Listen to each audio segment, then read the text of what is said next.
ஏசாயா 60ஆம் அதிகாரம் 1ஆம் வசனம் முதல் 22ஆம் வசனம் வரை. எழும்பி பிரகாசி, உன் ஒளி வந்தது, கர்த்தருடைய மகிமை உன்மேல் உதித்தது.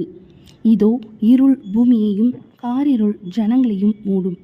ஆனாலும் உன்மேல் கர்த்தர் உதிப்பார், அவருடைய மகிமை உன்மேல் காணப்படும்.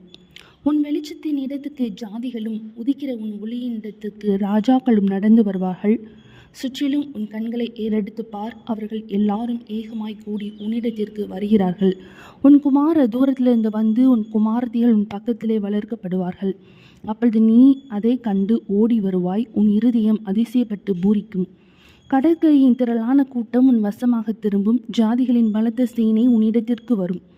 ஒட்டகங்களின் ஏராளமும் மீதியான் ஏப்பாத் தேசங்களின் வேகமான ஒட்டகங்களும் உன்னை மூடும். சேபாவில் உள்ளவர்கள் யாவரும் பொன்னையும் தூப வர்க்கத்தையும் கொண்டு வந்து கர்த்தரின் துதிகளை பிரசித்தப்படுத்துவார்கள். கேதாரின் ஆடுகள் எல்லாம் உன்னிடத்தில் சேர்க்கப்படும். நெபாயத்தின் கடாக்கள் உன்னை சேவித்து அங்கீகரிக்கப்பட்டதா என் பலிபீடத்தின் மேல் ஏறும். என் மகிமையின் ஆலயத்தை மகிமைப்படுத்துவேன். மேகத்தைப் போலவும் தங்கள் பலகனி துவாரங்களுக்கு தீவிரிக்கிற புறாக்களைப் போலவும் பறந்து வருகிற இவர்கள் யார்? தீவுகள் எனக்கு காத்திருக்கும், அவர் உன்னை மகிமைப்படுத்தினார் என்று உன் பிள்ளைகளையும் அவர்களோட கூட அவர்கள் பொன்னையும் அவர்கள் வெள்ளியையும் உன் தேவனாகிய கர்த்தரின் நாமத்துக்கென்றும் இஸ்ரவேலின் பரிசுத்தருக்கென்றும் தூரத்திலிருந்து கொண்டு வர தர்ஷீஷின் கப்பல்களும் ஏற்கனவே எனக்கு காத்திருக்கும்.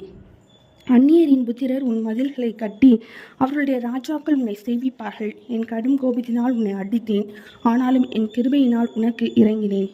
உன்னிடத்திற்கு ஜாதிகளின் பலத்த சேனையை கொண்டு வரும்படிக்கும் அவர்களுடைய ராஜாக்களை அழைத்து வரும்படிக்கும் உன் வாசல்கள் இரவும் பகலும் பூட்டப்படாமல் எப்பொழுதும் திறந்திருக்கும்.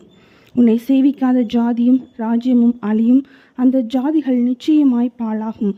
என் பரிசுத்த ஸ்தானத்தை சிங்காரிக்கும்படிக்கு லீபனோனின் மகிமையும் தேவதாரு விருட்சங்களும் பாய்மர விருட்சங்களும் புன்னை மரங்களும் கூட உன்னிடத்திற்கு கொண்டு வரப்படும். என் பாதஸ்தானத்தை மகிமைப்படுத்துவேன். உன்னை ஒடுக்கினவர்களின் பிள்ளைகளும் குனிந்து உன்னிடத்தில் வந்து உன்னை அசட்டை பண்ணின யாவரும் உன் காலடியில் அணிந்து உன்னை கர்த்தருடைய நகரம் என்றும் இஸ்ரவேலுடைய பரிசுத்தரின் சீயோன் என்றும் சொல்வார்கள். நீ நெகிழப்பட்டதும் கைவிடப்பட்டதும் ஒருவரும் கடந்து நடவாதுமாய் இருந்தாய்.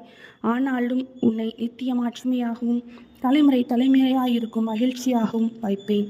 நீ ஜாதிகளின் பாலை குடித்து ராஜாக்களின் முளைப்பாலையும் உண்டு. கர்த்தராகிய நான் இரட்சகர் என்றும் யாக்கோபின் வல்லவர் உன் மீட்பர் என்றும் அறிந்து கொள்வாய்.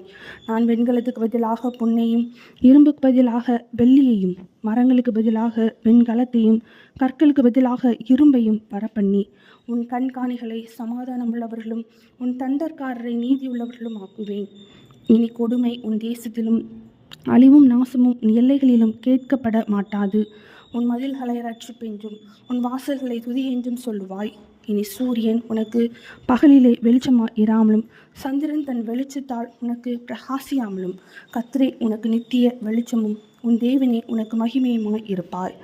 உன் சூரியன் இனி அஸ்தமிப்பதும் இல்லை, உன் சந்திரன் மறைவதும் இல்லை. கர்த்தரே உனக்கு நித்திய வெளிச்சமாய் இருப்பார்.